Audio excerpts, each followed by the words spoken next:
Welcome back to Recruiting Blitz. My name's Tim Verghese. Appreciate you guys tuning in. Before we get started, be sure to like this video and subscribe to our channel. We're going to get right into it. Nebraska hosted Husker Games over the weekend, closed out spring with, again, it was a little different. Spring scrimmage, some festivities, some events inside Memorial Stadium. Didn't have the typical attendance, didn't have the typical buzz, but still proved to be generally, in my opinion, from being there on the ground, a generally successful event. I thought the players had fun, the coaches had fun with it. It was a good way to kind of end spring. End of spring is somewhat of a celebration for these guys, and it felt like that. And fan support wasn't ideal, but it was there, and I think more than anything, the fans that were there did make an impression on top recruits that were in town, and more than that. Nebraska was able to, at the end of the day, take those recruits and bring them over to Devaney Center for Nebraska's volleyball scrimmage against Kansas, and that went well. That environment in particular, a packed out Devaney Center in the middle of spring, really made an impression on guys that were in attendance for that. But in general, I talked to multiple recruits that got some personal time with not just the coaching staff, but some players. Just the way the setting worked out was it allowed a lot of these players to kind of interact and mingle with some of the recruits on the sideline and in between events. Same thing with the fans. A lot of this was really like, at games, recruits sometimes interact with fans, and it's something in passing, but this really gave them the opportunity to get to meet some fans and get to feel for Nebraska's fan base and the pride the fan base has in the program, and that went a long way with a lot of guys, specifically the 27 class. So again, getting right into it, wasn't a whole lot of names in the 26 class. Really, only two major visitors from the 26 class: elite linebacker Jordan Campbell, number five linebacker in the country per Rivals, and a longtime Miami commit was back in Lincoln for the second time. Nebraska's kind of pushing there, trying to get him back on campus for an official visit this summer, and really try to stake their claim as the top dog outside of Miami in terms of schools that are well positioned to flip him away. And this is a recruitment, in my opinion. You have to trust what he does and not what he says. Just in the sense that he's saying all the right things about his Miami commitment. He's only got one official visit scheduled to date. He's been committed since 2023 and said multiple times, this Miami's given him no reason to really waver off that commitment. But Nebraska has been consistent. Nebraska's been in this recruitment a lot longer than people realize. Nebraska, if y'all have been following since back in September, Nebraska tried to get him on campus multiple weeks in a row for a game, early in the season in 2024. Didn't happen. Wasn't able to come together for him. And but then in January, Matt Rule, John Butler, and then Rob Dvorak and Philip Simpson, all four coaches went out and visited him and stopped through. At the time, he was at Carroll City. Now he's at Miami Northwestern, but stopped through Carroll City, let it be known to him that he's a priority. And that face-to-face interaction with those four coaches, and the fact that, four coaches stopped by, really made an impression and got him into town for the first time for Elite Junior Day in February. That visit went well. And then, getting him back on campus this time around really, took it to another level. It gave him an opportunity to kind of really feel the Florida influence on Nebraska's roster, specifically the South Florida influence on Nebraska's roster. Ja'Cory Barney, Willis McGahee, Larry Tarver, Amari Sanders, all guys that are expected to contribute in a big way for Nebraska here in the fall. And Cortez Mills as well, another new addition to that South Florida crew. And so just the fact that they have that many South Florida natives on the roster is something that kind of stuck out to him, just because he didn't realize. I mean, he's familiar with some guys, but just didn't realize. It's a home away from home essentially for some of these guys, because you've got Philip Simpson, another South Florida native on staff. You've got and even Terry Braden, has some Florida ties as well, and so there's multiple. Addison Williams, from Florida, spent some time down there as well. So there's just multiple Florida ties on staff on the roster that have him feeling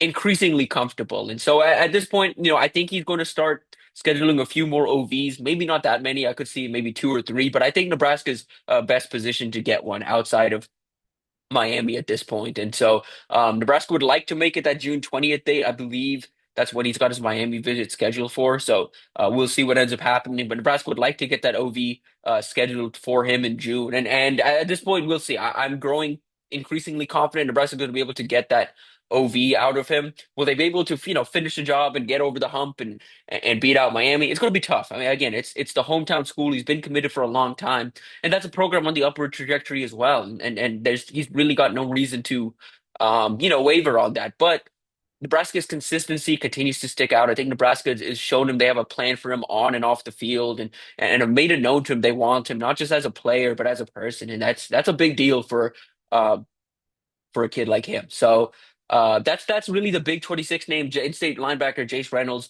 was in town as well. Nebraska continues to trend well there. I can see them kind of finishing that off this summer when he makes it up for his OV. He's already scheduled to OV this summer. In the 27 cycle, Nebraska had a couple top guys on campus. Elite quarterback target Trae Taylor was back on campus, and going into the weekend, regardless of if he made it into town or not, I felt good about Nebraska his position heading into this May 1st commitment. Obviously, as you all know, he's scheduled to announce his decision on May 1st. The fact that he made it to Nebraska this weekend, and the fact that the way he was talking with other recruits this weekend, only solidifies my belief in Nebraska getting this one done on May 1st. I think come this week we'll have an announcement from him, and I think it'll go Nebraska's way. We'll have to see. The one thing that's preventing me from going all in is I could still see LSU or Illinois, kind of ramping up efforts and trying to make one last ditch effort. But at this point, it's Nebraska recruitment to lose. I think they get this done on May 1st. A couple other 27s in town. Worth noting, Zayn Row, four-star defensive end out of Denton Guyer. Rowe it was originally seen as a defensive end prospect, has primarily been recruited as a defensive end prospect, but started playing some tight end this last year, and is starting to explore opportunities to potentially play both sides of the ball at the next level. And Nebraska's talked to him about that. He met with Terry Braden and Philip Simpson on the defensive side of the ball, met with Marcus Satterfield on the offensive side of the ball. He can play defensive end. He can play tight end. He can do a little bit of both. And this is recruitment. Again, he made an early commitment to Oklahoma, backed off that commitment, and is now taking his time with the process. But I think Nebraska not only has staying power, I think Nebraska is going to be one of the hats at the table when this is all said and done. I think Nebraska can pull this off, and it's because of a multitude of reasons. I think Terry Braden made a big impact this weekend. I think he's really starting to figure it out as a recruiter. I think he's really starting to figure out exactly how to pitch himself to recruits, how to pitch himself as a coach. And I think his coaching style kind of speaks for himself. Seeing the way he leads drills, seeing the way he leads the unit, the growing, the bond of the defensive line room, all of that is resonating with recruits. And so I think Terry Braden has done a really good job here early on, but I also think talking to him and getting comfortable with him. If y'all read my story on him about a month ago at this point, I noted, he spent some time in his early childhood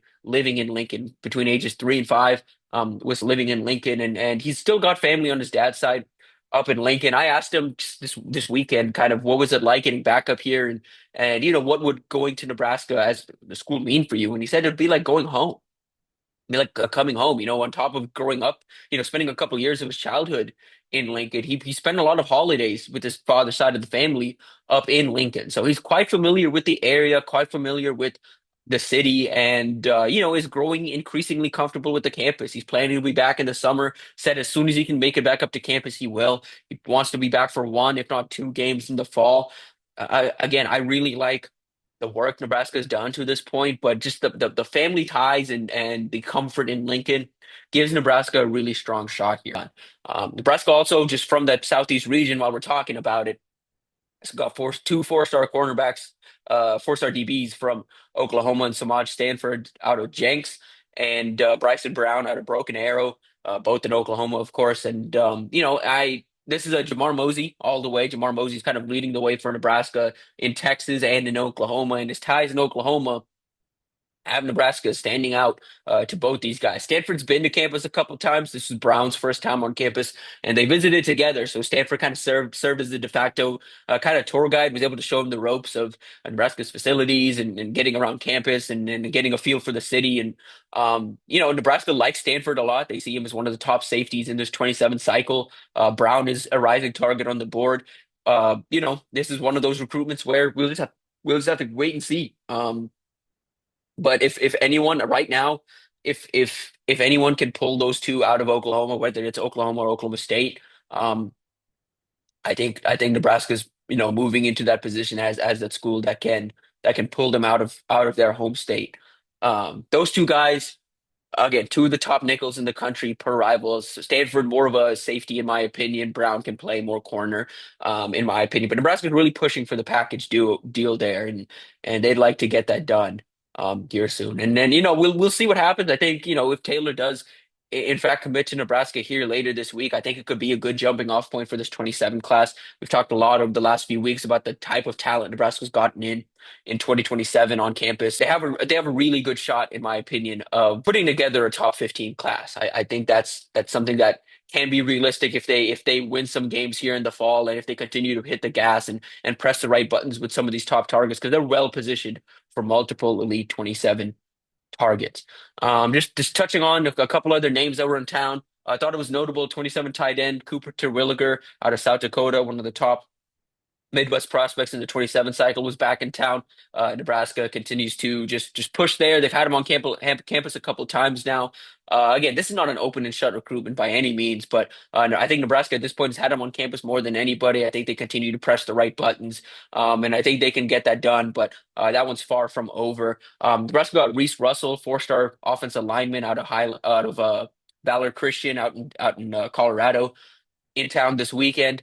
He's the number three interior offensive lineman per rivals, and a guy that one incredible head of hair. I'll you'll see the picture here, but a guy that walked into the stadium, and I was pretty shocked. I've seen his profile picture, and I've seen him on social media, of course, but just didn't expect that hair. And again, coming from me, I know I was saying something, but an incredible head of hair on the kid, and had a really good time on campus. Really enjoyed it. Tried to get up to campus in the fall, wasn't able to happen, but has stayed in consistent communication with the coaching staff. Donovan Raiola's made him feel like a priority early on, and he's planning to be back this summer. Ideally, wants to camp in front of Coach Raiola, get a feel for what it's like to be coached by him, and then he's hoping to take in a game this fall, which would be a big deal for him. And to see, he said after seeing this weekend, he's excited to see what that stadium looks like filled up with 90,000 people in it. So, but yeah, that's a recruitment where, again, that's another one where it's going to be the regional powers, Colorado and Oklahoma, and those type of programs in the mix. But Nebraska's pushing some buttons early, and doing some good stuff there.